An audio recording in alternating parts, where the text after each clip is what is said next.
दोस्तों नमस्कार।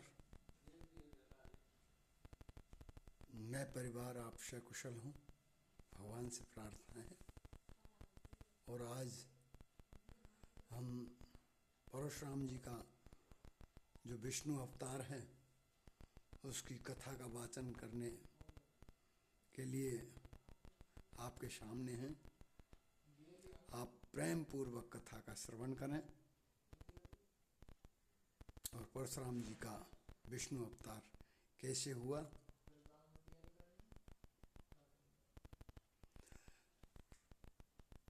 परशुराम राजा प्रसन्नचित्त की पुत्री रेणुका और भृगुवंशीय जमदग्नि के पुत्र विष्णु के अवतार और शिव के परम भक्त थे। परशुराम राजा प्रसेनजित की पुत्री रेणुका और भृगुवंशीय जमदग्नि के पुत्र विष्णु के अवतार और शिव के परम भक्त थे। इन्हें शिव से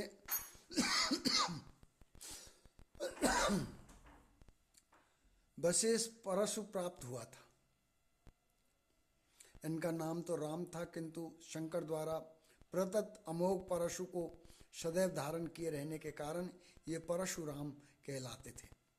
विष्णु के 10 अवतारों में से छठा अवतार जो वामन एवं रामचंद्र के मध्य में गिना जाता है, जमदग्नि के पुत्र होने के कारण ये जामदग्न भी कहे जाते हैं।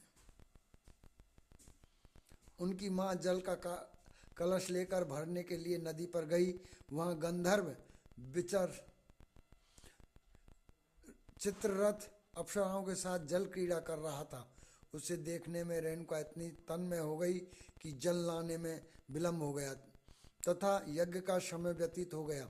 उसकी मानसिक स्थिति समझकर परशुराम के पिता जमदग्नि ने क्रोध के आवेश में अपने चारों पुत्रों को उसका वध करने के लिए कहा।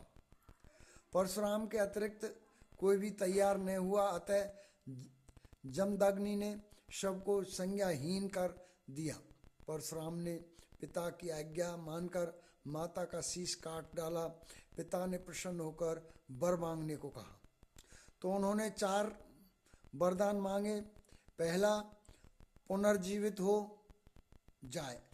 पहला, माँ पुनर्जीवित हो जाए। दूसरा, उन्हें मरने की स्मृति न रहे।